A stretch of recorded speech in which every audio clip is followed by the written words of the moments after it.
ঘুমাইছিলাম তো শুনলাম আপনি আসছেন, আমি গভীর রাত্রে আসছি, এসে ঘুমাইছি, যার ফলে আর কি একটু লেট হয়ে গেছে। হ্যাঁ, এখন শুনলাম আপনার সাথে বলে মানে খারাপ কিছু করছে। হ্যাঁ, গভীর রাত্রে। তা আপনি বললেন এটা কি কি করছে, আর আপনার বাসাটা কোথায় বলেন শুনি। আমার বাসা শরীয়তপুর গুসাইপট্টি গুসার হাট, ঠিক আছে। আমি গতকাল রাতের 2টা বাজে ময়মনসিং আইসি, রাতে 2টা বাজে শরীয়তপুরতে রওনা দিছি, দিনের 2টা বাজে। তো আইতে আইতে আমার মনে ময়মনসিং এ পৌঁছতে রাতে 3টা বাজে, ঠিক আছে। হ্যাঁ, তো ময়মনসিং নামা 3টার পরে আমি ব্যাগ আর আমার ডাব আসলো আর মানি ব্যাগ মোবাইল প্রস্তাব করবো গেছিলাম। আমি ময়মনসিং বাস স্ট্যান্ড নামে একটু আগে প্রস্তাব করবো গেছিলাম। তো ওনকার ওই জায়গায় 3টা ছেলে গলায় আর লাঠি দিয়ে বাড়ি মারছে, আর আমার মানে অনেক বকা টকা দিয়ে আমার মোবাইল আর হচ্ছে মানি ব্যাগের টাকা সব নিয়ে গেছে। এটা কোন জায়গায়? ময়মনসিং বাস স্ট্যান্ড, ময়মনসিং বাস ব্রিজে। ময়মনসিং ব্রিজে। আচ্ছা, যারা যারা দেখতেছেন ভিডিওটা, যারা ময়মনসিং এর আছেন, যারা ময়মনসিং এর গুণীজন আছেন, যারা ভদ্র সমাজে যারা আছেন, অবশ্যই এই বিষয়গুলো আসলে ময়মনসিং থেকে পরিত্রাণ করা উচিত। দেখেন, ভাইয়ের বাসা হচ্ছে শরীয়তপুর গুসার কি গুসাইপট্টির। হ্যাঁ, যারা শরীয়তপুর গুসাইপট্টির আছেন অবশ্যই চিনবেন জায়গাটা। আমি যদিও গুসাইপট্টি যাই নাই কখনো। তো ওইখান থেকে আসছে, এত দূরে আসছে, রাত 1টা 2টা বাজে হয়তো বা ময়মনসিং, তাই না?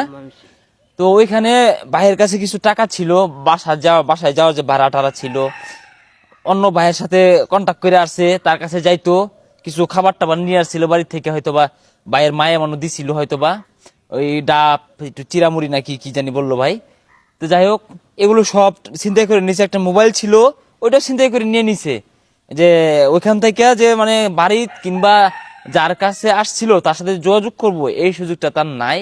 একটা নাম্বার মুখস্থ বাড়ির, ওই নাম্বারটা সকাল থেকে ট্রাই করতেছে, ওইটা বন্ধ। অনেকে ফোন নিয়ে সেরে ওই নাম্বারটা উঠে কল ঢুকাইছে, কল ঢুকে না, ওই নাম্বারটা বন্ধ দেখাইতেছে। তো আসলে আমরা চাই না আমাদের ময়মনসিং এ আসলে যে এরকম কিছু কিছু লোকের জন্য পুরা ময়মনসিং এর বদনাম হোক। যে ওনার কাছে যা ছিল, দেখেন উনি একজন অসহায় মানুষ, কিন্তু গরিব মানুষ, অসহায় মানুষ, ওনার কাছ থেকে এইভাবে সবকিছু ছিনাই নেওয়া ঠিক হয় নাই। উনি যে বাসায় যাইবো, আমাদের ময়মনসিং এর শেরপুরে আছে বর্তমানে উনি, এখন এখান থেকে যে শরীয়তপুর যাইবো এই টাকাটা তার নাই। তো ময়মনসিং থেকে পরে আমার এখানে কে পাঠাইলো, কেন আসলে? ময়মনসিং থেকে তখন আমি কান্না বন্না করতেছি, তখন এক বড় ভাই আপনার কথা বলছি, যে একজন ইউটিউবার আছে, ঠিক আছে, তো ওনার নাম রাসেল, ঠিক আছে, নাসা বিনোদন, ওনার কাছে গিয়ে তুমি যোগাযোগ করো, তো তোমার সহায়তা করব। তারপরে আমি ওই জায়গার মধ্যে বাইরে খুঁজে আইসি ভাইয়ের কাছে। মানে ময়মনসিং থেকে একটা চার দোকানদার, যতটা শুনলাম, হ্যাঁ, একটা চার দোকানদার এই বাইরে বলছে যে নাসা ভাই বিনোদন আছে শেরপুরে, এইখানে যাও। যদি হেই ভাই আমার এখান থেকে ময়মনসিং থেকে আরো 60 কিলো এই শেরপুরে না পাঠায় যদি উনি ওখান থেকে ব্যবস্থা করে দিত, সব থেকে ভালো হইতো। যাই হোক, সমস্যা নাই। উনি সেই ময়মনসিং থেকে আরো 60 কিলো জার্নি করে শেরপুরে আসছে, নালিতাবাড়ি জুগানিয়া গ্রাম, এটা হ্যাঁ আমার বাড়ি। তো এখানে আসছে, তা আমি আবার গভীর রাত্রে ঘুমাইছি। তো ঘুমানোর পরে উনি শেষ রাত্রে এসে নামছে, এগুলো খুঁজা খুঁজা বের করছে। এই শেষ রাতে সারা রাত সজাগ উনি, সারা রাত সজাগ, সারা রাত্রে কিছু খাই নাই, এখন পর্যন্ত কিছু খাই নাই। তো সমস্যা নেই ভাই, যেহেতু আসছেন সমস্যা নাই, আপনার খাওয়ার ব্যবস্থা হইতাছে। তোমার নানুনিকে বলো গা যে নাস্তা রেডি করতে যাও, একটা লোক আসছে, মেহমান আসছে, উনি খাবে। হ্যাঁ, যাও। তো আমি আমার বাইকনিকে বললাম সমস্যা নাই। আর আপনার এখান থেকে যাইতে মানে কত টাকা খরচা লাগতে পারে? বাড়িতে চলে যাবেন না কোথায় যাবেন বলেন? বাড়িতে চলে যাবেন, যাইতে পারবেন তো? যাইতে পারবো ইনশাআল্লাহ। আমি যদি আপনাকে এখানে বাসে উঠাই দিই, ঢাকার বাসে অথবা ময়মনসিং এর বাসে, ওইখান থেকে যেতে পারবেন না? যাইতে পারবো। আচ্ছা, আপনার মানে এখান থেকে আপনার শরীয়তপুর গুসের কি হাট, গুসের হাট, এখানে যাওয়া আগ পর্যন্ত কত টাকা ভাড়া লাগতে পারে? ওইখানে যা পৌঁছতে আমার বলবো 700-800 টাকা ভাড়া পড়বে। 7 থেকে 800 টাকা ভাড়া লাগবে। আপনি চিন্তা করেন না, আপনার সমস্ত আমি ভাড়া আমি দিয়ে দেবো, সমস্যা নাই।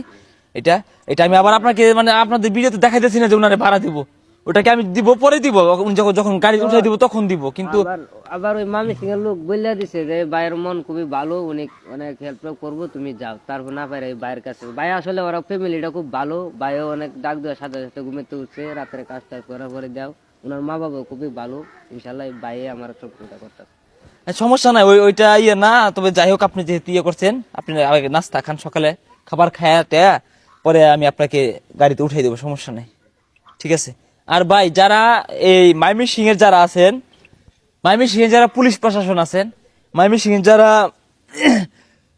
সতর্ক যারা আসলে দেখেন, মানে এই মানুষ এতটা রাত্রে এক দূর থেকে আসছেন, ময়মনসিংহ যদি আয়সা দেখে যে না ময়মনসিংহ আসার সাথে সাথে কিছু নিশাখোর, কিছু ছিনতাইকারী এইভাবে যে ওনার কাছ থেকে মানে সবকিছু ছিনাই নিল, মানুষগুলো কতটা বিপদে পড়লে দেখেন। আজকে তো এটা আপনার ভাইয়ের সাথে হতে পারতো, আপনার বাবার সাথে হতে পারতো, আপনার বন্ধুর সাথে হতে পারতো। ওনার কাছে টাকাই ছিল সামথিং। কত টাকা ছিল আপনার কাছে? আমার কাছে 1500 টাকার মতো রয়েছে। আচ্ছা, 1500 টাকার মতো ছিল, যেটা ওনার যাতায়াত খরচটা সুন্দর আর কি হয়ে যেত। ওই টাকাটা নিয়ে নিছে। একটা ফোন ছিল, ফোনটা নিয়ে নিছে। স্যামসাং মোবাইল, এই শুধু চার্জারটা এখানে আছে, শুধু চার্জারটা আছে। ওনাকে একটা পায়ের মধ্যে পায়ে বাড়িও দিছে। বাড়িও দিছে, দেখার লাগবে না। গলায় পায়ে একটা বাড়িও দিছে। তাহলে বুঝেন মানুষ আসলে ধনীর টাকা কিন্তু কখনো ছিনতাইকারী আত্মসাৎ করতে পারে না। এই গরিব অসহায় হতদরিদ্র এদের কষ্টের টাকা 2, 4, 500, 1000 টাকা, এইটাই কিন্তু ছিনতাইকারীরা যারা নেশাগ্রস্ত, মাদক দ্রব্যে আসক্ত, এরাই কিন্তু ছিনতাই করে নিয়ে আনে। তো আমি সকলের দৃষ্টি আকর্ষণ করব, আপনারা যে যেখানে থাকেন এইসব ছিনতাইকারী, এইসব মাদক দ্রব্য, এইসব নেশাখোরদেরকে অবশ্যই প্রতিহত করুন, আর অসহায় মানুষদেরকে এদের হাত থেকে বাঁচান। ধন্যবাদ। সবাই ভালো থাকবেন, ভিডিওটা বেশি বেশি শেয়ার করবেন যেন সবাই দেখতে পারে। আর শরীয়তপুরে যারা আছেন অবশ্যই কমেন্ট করবেন। আসসালামু আলাইকুম। এই ভাইটি আজকে যে পরিস্থিতিতে পড়ছে, এমন পরিস্থিতিতে আপনিও পড়তে পারেন, আমিও পড়তে পারি। তো ভাইটির জন্য খুব মায়া হচ্ছে। ভাইটি সারা রাত কিছু খায় নাই, শীতের ভিতরে সারা রাত রাস্তায় ছিল। খাওয়া দাওয়া শেষ করে ভাইটিকে এখন গাড়িতে উঠিয়ে দিব।